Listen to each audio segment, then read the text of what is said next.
Hi, this is Sarah from sarayip.com and Facebook, The Numbers Queen. I'm a numerologist, palm reader, and 1111 blogger from the Gold Coast in Australia. I help people to reconnect with themselves and their dreams, their children, and their passions. My mission is to help the public transform their perceptions of psychics and their own intuition from skepticism to trust. Today, I have a wonderful, fantastic guest, Kaye Vlachos, from the Sunshine Coast. So, Kaye, how do you like to introduce yourself, your last name, and your work? Hey, Sarah, thank you so much for having me on today. So my last name, my married name is Vlachos. Mm-hmm. And often I will describe it as Nachos, take the N off the beginning and add the VL, and there you have Vlachos. So our nickname for our family is Nachos Vlachos. Can I just say that in a word sense, symbolically, if you take an N and sorry, I know that's backwards. If you take the N and remove one of the lines, it actually becomes VL. Oh yeah. So actually, it's like you were just designed to be this extremely popular, tasty snack. I love nachos. That's so cute. Yeah, wow. And it's good that you found a workaround, because it can be hard having a tricky last name. Yeah, just helping people spell it, because the letters VL is hard for the brain to correlate, and I noticed that people would always put the VAL, so I just had to find a simple descriptive way so that the brain could logically understand our last name. Yeah, well, it's an interesting one. That's one of your gifts, isn't it? Just getting it across, but with that beautiful humor. So how do you introduce your work? Like what when people ask you what you do, how do you describe it? That's actually a beautiful question, because as you know, I work across a few different fields, and I feel like it's evolving for me at the moment. So if you were to ask me now in this moment what my work is, I would explain myself as an intuitive wellness coach and a spiritual mentor. Yeah, yeah. Okay, beautiful. And so I'll just let people know how we met. So some of you might have seen Kaye on my social media feed before.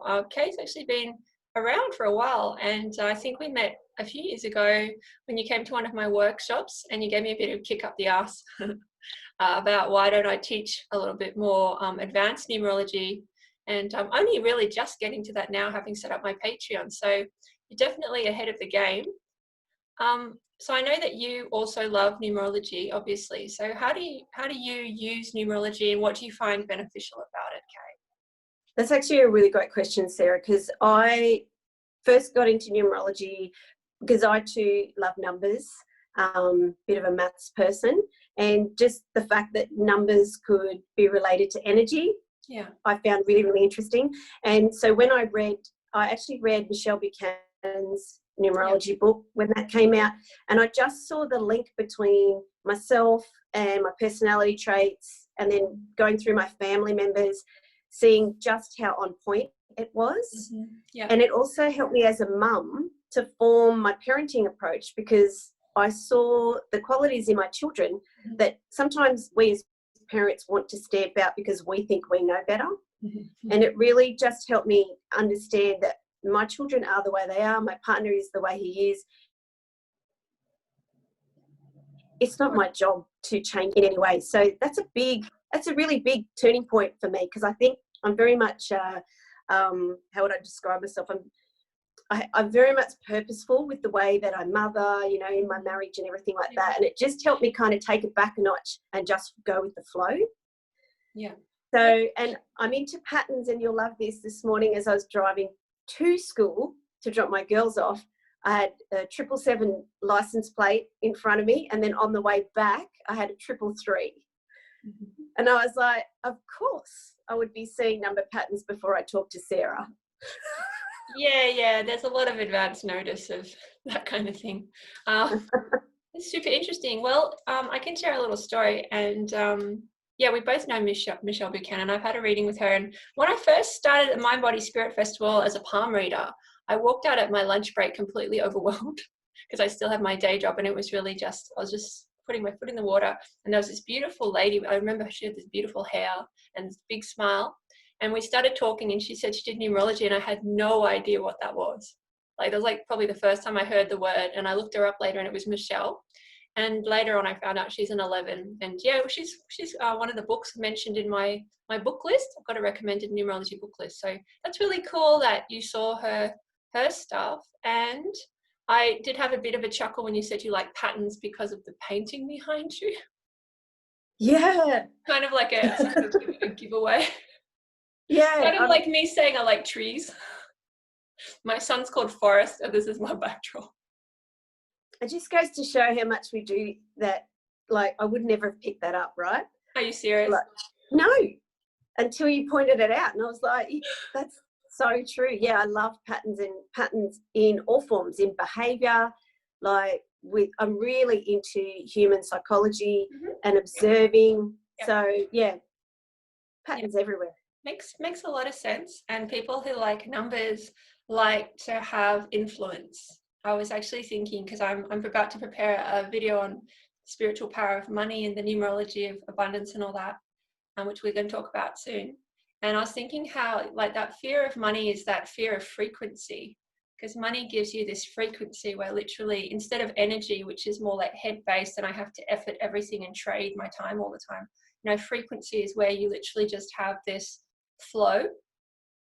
And like, to me, you definitely are working at frequency, which is all about patterns and harmonics. So let's talk a little bit about your life path. So based on your date of birth, which we've kept private, I know that you're a 26/8 life path. So this 8 number, very lucky in Asia, and it does look like that infinity symbol. Yeah. It's very interesting that in numerology you can break all words, names, and addresses down to like a single or double digit.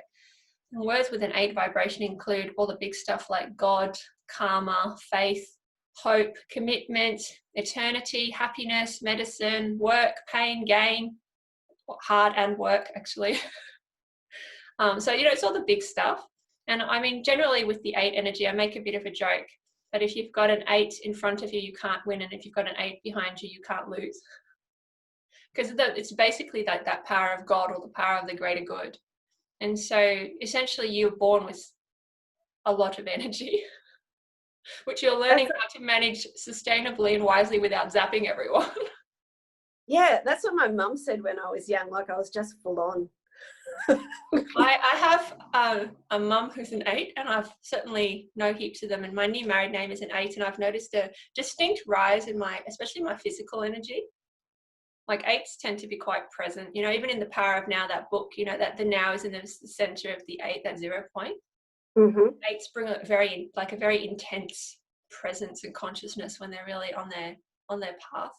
So with that 26, it does soften it a bit. The 2 is the sacral chakra, which is that ability to connect really easily with people that love the divine feminine and bringing out subconscious fears and clearing them. Devotion, because the 2 looks like a person kneeling. 6 is like a pregnant woman, so someone who loves families and communities and food. Hence the nachos thing. Yeah. It's so cute. So in the system I use, there's usually turning points around the life path number ages. So for example, for you, it would be 26, and as a child, 8. So I know I've already sent you some of this before, but could you maybe tell the public, what happened to you around those ages? Because often with the 8, it's a lot about coming back. What goes around comes around, or getting back up again. Yeah, so when I was 8, what I can connect to was actually, sadly, I witnessed my younger sister be hit by a car. And that was a really traumatic time in all our lives.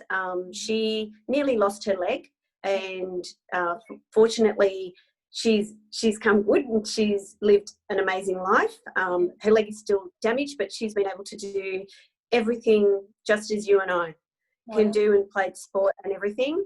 But for me, as an 8-year-old, watching your little sister go through that was really, really traumatic. And back then, they didn't counsel the witness, they counselled the patient. Yeah. So I remember just a few years ago asking my mum why I wasn't counselled. So that was a hard thing. And I needed to work through that as an adult, actually, because I think it was just repressed. Yeah. And then as an adult, it came back to me because I realised I didn't have any memories of my childhood between 8 and like early teens, Yeah. and was able to connect it to that, which is really interesting. And the age of 26, I was an athlete. I was an elite athlete and played football here in Australia at quite high level. And at the age of 26, I actually made the decision to retire, which was a big decision for me because it was closing a chapter of my life that I was so passionate about. And that was also the start of my, probably not the start, probably the next level of my personal development journey. Yeah. Yeah. Wow. Oh, I got a lot of goosebumps. I'm sure people who watch this will be feeling the emotions that you clearly, that's brought up. Thank you for being so honest. Like, I'm so grateful. It's really powerful to hear people's personal stories, because obviously you've moved through it. You've made the most of it. It's very inspiring. A lot of the energy you're carrying is often someone who tends to be a little bit humble. So I noted when you said you played sport at quite a high level. Yeah. Let me just clarify. So you were like an Olympic hopeful, right? Yeah. Yeah, I was. Oh no, she's going to bring that up. I might have to just bring that up. We're talking pretty big. We're talking pretty big stuff. Yeah. I was in the 2000 Olympic training squad for women's football, and we relocated to Canberra full time to train down there. And I was down there for a year, and then I got let go from that squad after a year. And then it just got me reflecting on why I was actually doing that, because I was at the point of retiring when I got selected, which is really interesting. But as you know, I'm an all-in kind of person, and I thought, one-off opportunity, let's just give this a go. And I'm so glad I did, because I've had some pretty amazing experiences through sport, really amazing experiences. And for that, I'm forever grateful.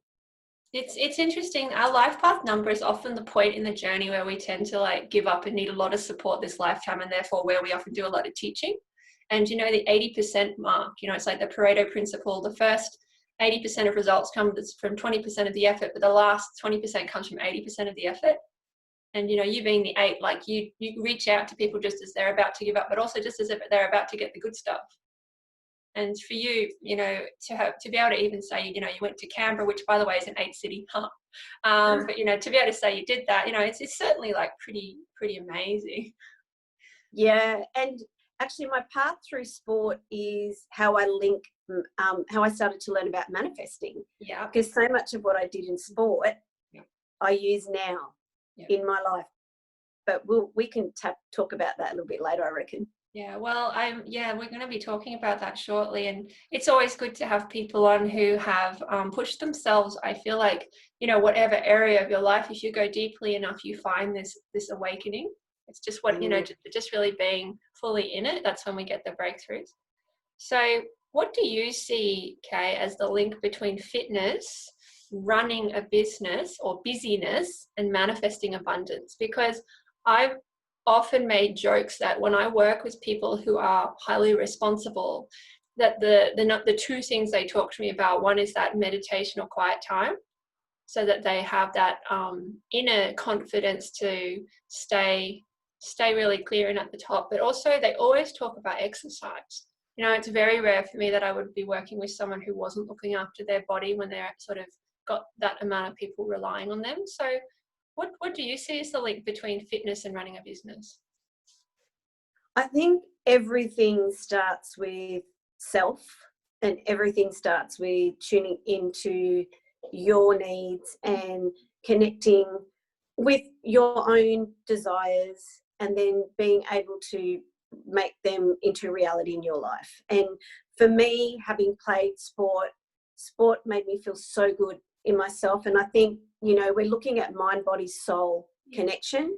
But then there's also the ripple effect of taking care of your body actually, helps you to process your emotions. For some people that can't express their emotions, it just has so many benefits. And it also helps you to be more clear-headed in business, which is really important, to feel confident, because when you're looking after yourself on a fitness level, you're stressing your body, right? And sometimes you're actually pushing yourself outside of your comfort zone. So you're testing your mindset, and you may think you can't lift that weight if you're in the gym, but until you overstress that part of your body and teach it how to do something that you've never done before, that's where your confidence comes from. And that confidence then ripples into the other areas of your life just automatically. So that's the same with abundance, because you need to feel confident and you need to believe in whatever it is that you want to bring into your life. And for me, abundance is about health, it's about wealth, it's about love. It's not just related to money. Yeah, totally. And I think our belief set in other areas of our life then affects money, which is such a powerful topic that people talk about all the time. So I think it's really about us looking across all the areas of our life. Where are the areas that we're happy with? Why are we happy in those areas? Because I believe that whatever focus you're putting on those areas, if you transfer that focus across to the area that you want to improve in, it's just been proven in my coaching practice that it works. Yeah. Which is really great. I hope that makes sense. Yeah, it totally does. And coming from you, I think it has a lot of integrity. Like I've done a few regressions on myself where I chose my body again. And I know when I chose my body, I had a few options, and this was the weakest body. The other ones were a lot physically stronger, but I wouldn't have been so easily able to access different realms. Mm-hmm. So the sacrifice I made is that I would need a lot of help with my health, which I've needed since birth. And it's made me very grateful. I have a beautiful network of healers. Like literally, I'm getting a couple of healings. In fact, one of them right now is doing a distance one. So, Awesome. It's helped me to believe in people. But I guess what you're saying makes sense, because I guess what I noticed from you is that you have quick reflexes.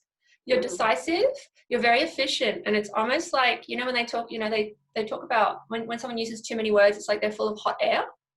And it's literally like it takes them so much effort to get a result. And I find like people who have a level of fitness, like we're not saying every single person has to be a marathon runner, because that's unrealistic too. A good level of fitness and energy, things happen quicker, right? And that's sort of part of manifestation, simply that, there's a bit more of an acceleration. Yes, and what I'm noticing with fitness, because I never realised that not everybody had the abilities that I had. Oh. Does that make sense? You're really until funny. I had children. You just tickle my funny bone, Kaye. And then I realised, not everybody can move their body in a way that I can. Like, no. Oh, dude, I was just trying to put makeup on and spilt like half the container. I'm like, damn it. Next lifetime, hand-eye coordination, much less expensive. But so once I had that realization, I was like, okay, we all have different abilities. And maybe that's because I grew up around athletes. So I didn't have a comparison. Yeah.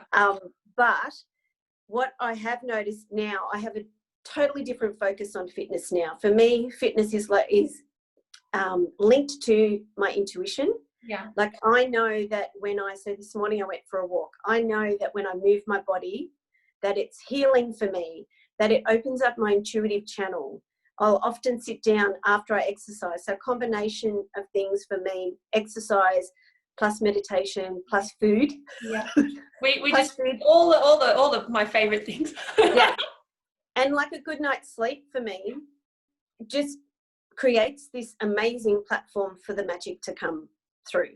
Yeah. So doing those things together is really beneficial. So I don't think fitness on its own works, but I think if you combine it with something like intuition or meditation, as well as food and sleep, I think it's all interlinked. Oh, totally. What are your thoughts? Yeah, well, like I'm someone who was discouraged heavily from doing any sport or going outside as a child. So I literally have trouble doing very basic physical stuff. Like I've been stuck up many trees, and that's like as an adult. So I was really encouraged to explore the mind world and be very intelligent. But it's interesting when I reflect back, I wanted to play sport, and so I played pretty heavy sport until about 15. And then the school I was at, which is extremely academic, sort of encouraged us not to play sport so we could study more and accelerate and get into good unis. And I can actually now look back and see that's the point where my mental health just dropped out. Yeah. Bottomed out. My God, that when I look back, I can't believe nobody picked up the link. But I guess you just think it's the teenage, you're just going through hormones or puberty. But exercise was probably the only time I actually breathed. So lucky I had learned meditation and drama. My mum took me to a hypnotist who helped me to hypnotize myself to get through my final exams. But when I look back, the one thing I probably would have changed is I would have kept playing basketball, volleyball, and soccer. And I even had a dream about it today, which I think was preparing for you. I had a dream I walked onto a basketball court and I was yelling at someone about sexism. I threw the ball at them. And I was like, oh, looks like I might be stepping up in general from now on. Oh, I love that you mentioned that, actually, because I love basketball. My parents were volleyballers, so I was born into a volleyball family, essentially, and they were state level volleyballers. So that was my first introduction to sport. And interestingly enough, my daughters are in high school, and I am so disappointed that the schooling system have not realised the link between I can't believe that's still happening. I mean, when I'm talking about this, I'm talking about 20 years ago was when I went through that situation. Yeah, so sport and actually the ability to focus, it just goes in hand. And if they had any good sense, they would allow the kids to exercise in the morning, and then it would just set them up for the rest of the day. Yeah, I mean, yeah, we're on the same page. Maybe we'll have to do some little webinars or something on it. It's interesting you brought up volleyball because when you were talking before, I was thinking back to this one time I wrote this bucket list. I was taking this flower essence abundescence, and I wrote a bucket list of who I wanted to meet. And one of the people at the top was Nat Cook, who's a beach volleyballer. And I discovered that I drove past her office every day on the way to work.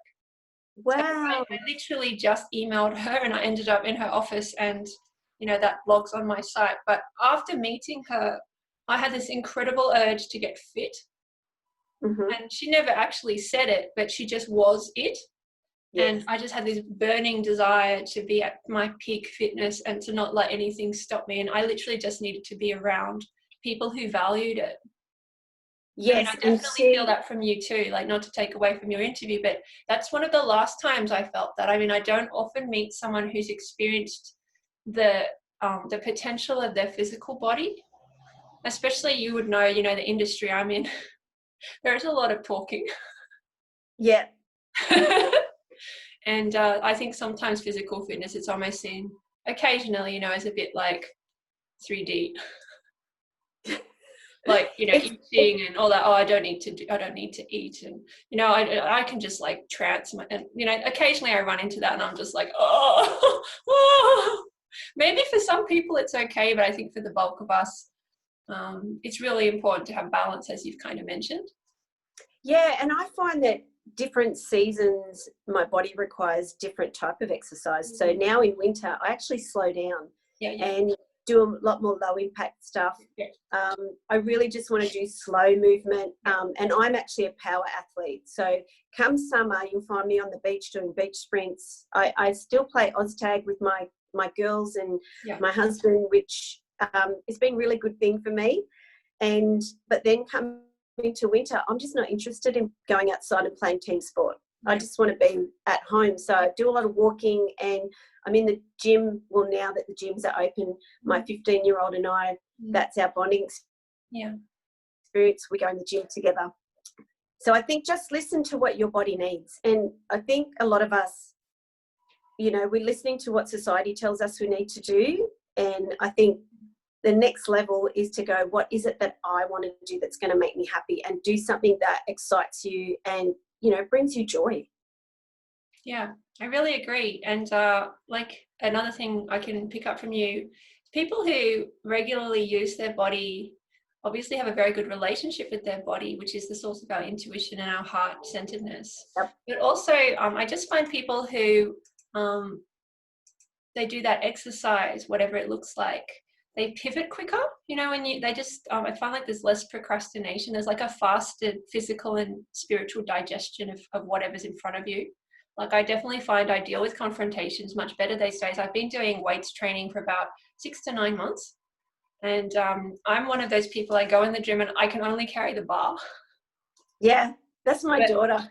I don't know if you've seen, I have like these little spaghetti arms, but to me, that's like a major achievement to stand there amongst those super like bulky people and even just be literally raising the bar. In my own family, like very few of them have done that. I literally think I've seen one of my parents run once. So to me, to be in a gym doing that is quite, I'm quite proud of myself. I think it's amazing, Sarah. I think it's amazing, you know, because it hasn't been modeled to you. So you haven't grown up seeing it every day like I have. Like for me, that was just my norm. My norm was to be outside kicking a ball or running around. So I think it's amazing that, you know, you're taking care of yourself in this way. I think it's equal compliment, because I guess what I was taught was mental weightlifting. When I was younger, I was taught there was nothing I couldn't challenge or learn. And so I'm very comfortable with people at the top because, you know, even though they've got big egos, you know, they ask some pretty good questions and I have no fear of that. I love a good debate. And, you know, yourself coming from that physical environment and now going into the spiritual side, that's also very brave, because you're, in some ways, you're leaving behind your known strengths. And the spiritual world has people in it. You know, there's plenty of snobbery and all kinds of things, as well as gorgeous and amazing people. So sometimes I felt it when I first went in, and now that I look at it, I think it could even be partly because I'm a person of color and all those things. But there weren't a lot of people who looked like me or acted like me or had my background, so I often felt like I would never get to the top. Yeah. When you look at like some of the spiritual conventions and stuff, it's, you know, sometimes you don't see so much diversity still. Yeah, I just I don't see, I just follow, I trust whoever comes into my life for a reason. So with talking about diversity and what everything's been going on at the moment, it's really quite interesting because I was sitting with it and wanting to see what my own take was on it, like watching everything across social media. And I feel like my family, in a sense, has gone through what everybody's going through now, if that makes sense to you. Like Mauritian, which is my background. My parents are from Mauritius. Yeah. It was a port, so it was always, the cultures were always blended because there's all different cultures coming in on the ships and stuff. And so it's interesting because it existed within my own family. Yeah. So what people are talking now is existing against different cultures actually existed within my family. Yeah. And I mean, that's a whole other discussion altogether. So we have had to deal with it, move through it. And I'm at the point now where I'm like, okay, well, it's happened. I'm happy to move forward. And I'm in a blended family myself with, you know, my husband being Greek. And so I have taken that approach. Well, you know, I've got 2 daughters who love their parents equally. And that's what we focus on. We focus on, you know, are you a kind person? Are you compassionate? You know, because we've had to blend religions. Yeah. And so we've had to talk about, well, how are we going to bring our girls up? So we actually decided that our family core beliefs and our family core values are technically our religion, so to speak. Does that make sense? Yeah, yeah. Well, you know, as a number 8, you're here to redefine God. And so often God's been, oh, sorry, I don't know if you can still hear me, but, you know, so often God's been like a very single route to heaven. And I was actually thinking to myself, I'm going to be writing about this soon, but yeah, that it sounds a bit naughty, but because the sacral chakra, it's sex and money and the superstition / intuition. I was thinking, you know, missionary style doesn't work for everyone. Like whether it's love making or making money, because missionary style, you know, when people just preach at you and expect you to give them all your money and all your like approval, it's like a very old fashioned way of making money by basically converting everyone to your brand. Do you know what I mean? I was thinking about that and I was like, I'm sure you'll have a perspective on that, because I think early on you'll have found that didn't work for you. You're not a one size fits all kind of person, right? No. And I think that's my approach in my healing practice, is that what works for you, because we've had different upbringings. Everybody has a different backstory. And so I really want people to connect with what works for them, if that makes sense. And I've been like that my whole life. So, and I think with everything that's happening now, I'm a problem solver. So I don't get stuck in what's going on. I'm like, well, how can we move forward from this? How can we learn from this? And how can we grow from this? And I think that's always been my perspective in life, and probably explains I was often the captain of my soccer teams.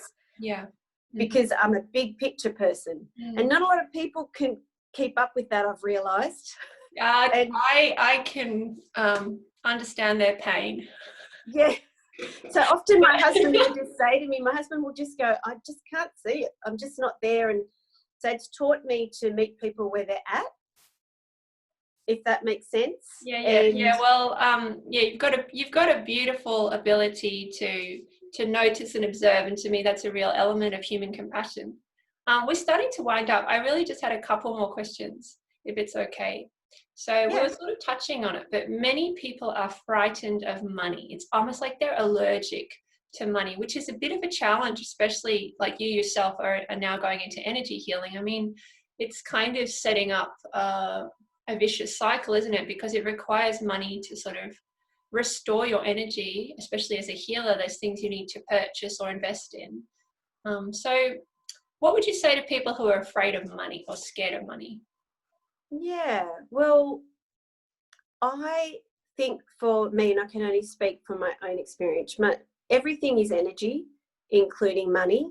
And whatever your belief set is about life will impact that part of your life as well. So, you know, if you believe that you can't take care of yourself, say with food, like eating food, that is also it doesn't change when you're focusing on money and earning money, because your essential belief is I don't know how to take care of myself. Does that make sense?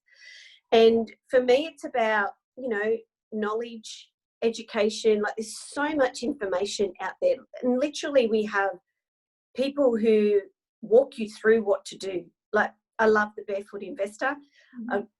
I read Scott Pape's book, and it basically just says, do this, do this, do this, do this. It made a lot of sense to me, because my husband and I, you know, we are in a position where we are in a really good space. So I had our experience to draw from to be able to confirm that what Scott talks about, it does work, because we've done a lot of that already.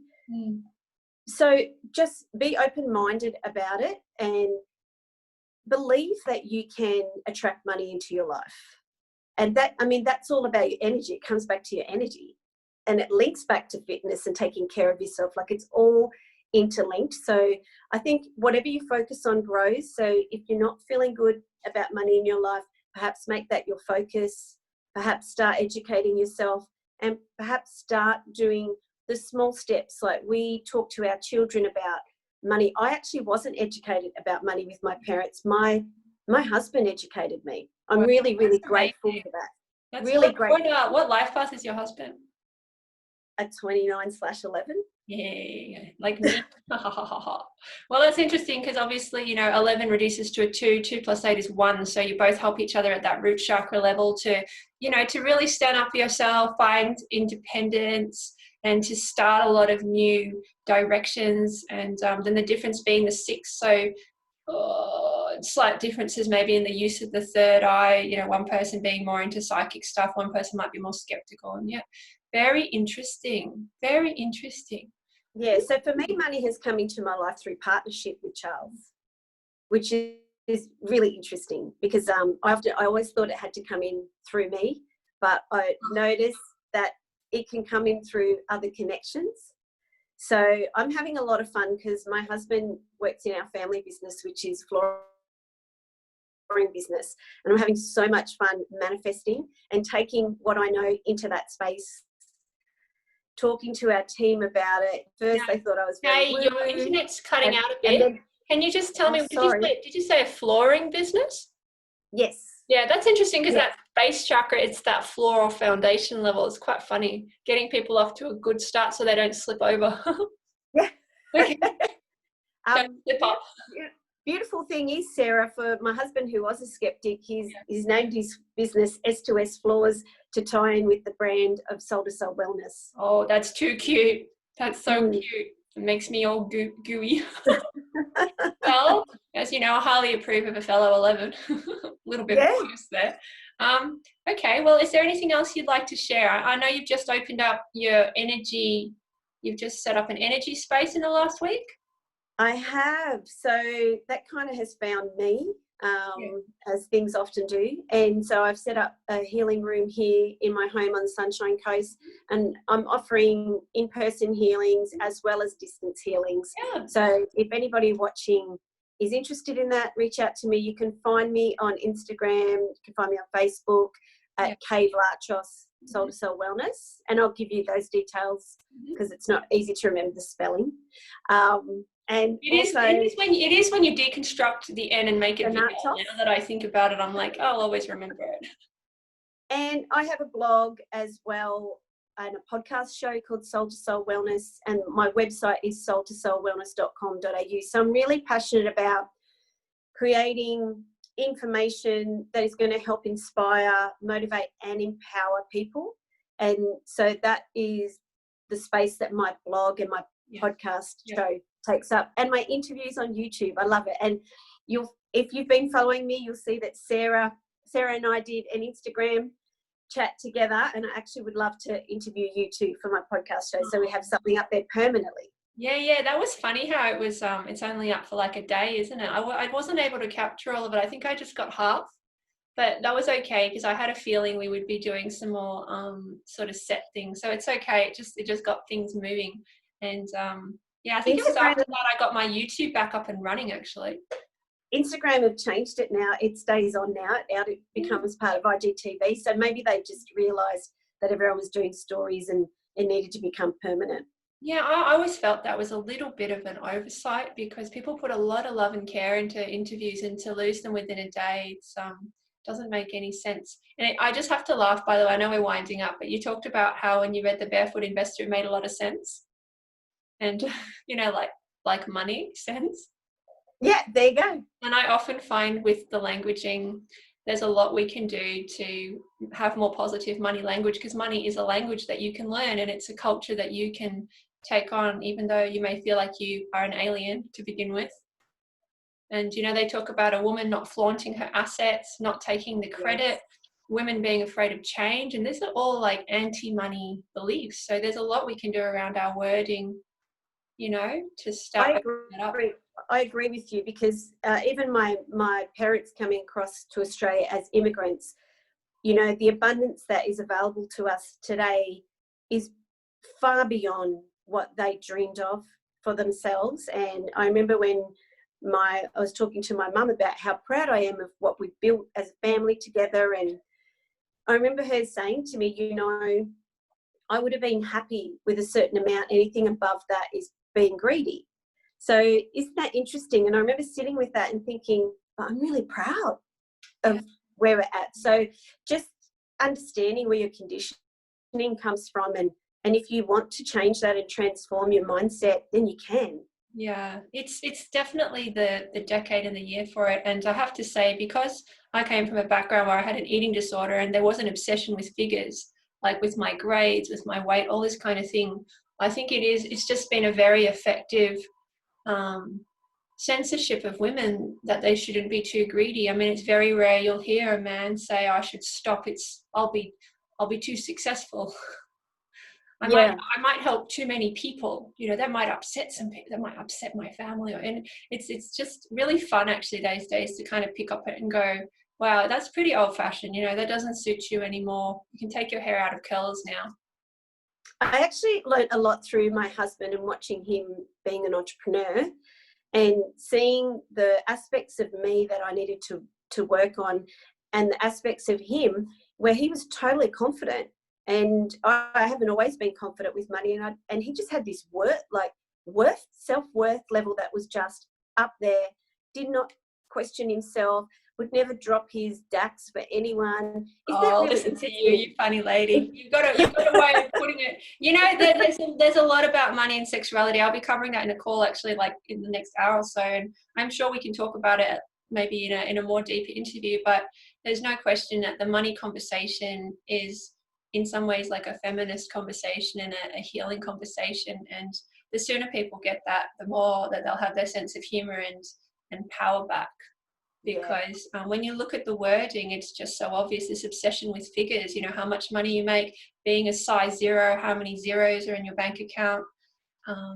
It's just all a very tight and restrictive language. And as soon as we start opening up, like you said, talking about energy, talking about well-being, talking about flow, so many things become possible that were not possible before. That's right. And that's the magic of the universe. That's how I see it. I can only explain it as magic, and until you experience it for yourself, you're not going to believe it. So, you know, just take baby steps. Just trust your intuition. That's the start. Listen to the ideas that come into your mind and just action them and see where it takes you. Makes sense. That's how you heal the divorce from your heart, is you start listening to it, and also start looking up all the numbers that you'll probably continuously see after you watch this interview. Yeah. So it's 10:10. Yeah, I know. I didn't even know, but I guess I instinctively knew. Look, all I can say is money is numbers, and once you do numerology, you break that fear you have, because they suddenly become like little friends, like little Smurfs or dwarfs, or, you know, like little lucky trolls. Yeah. Look, we've gone over, but I wanted to say what a great interview, Kaye. Thank you for being so upfront. I'm looking forward to getting some feedback on it. We hope that you'll enjoy watching it. So we'll just sign off now. So this is Sarah from sarayip.com, and Facebook, The Numbers Queen with Kaye Vlachos, like nachos. And what a beautiful person. So 1111 peace signs to everyone, and thank you so much for supporting our show. Thank you, Sarah.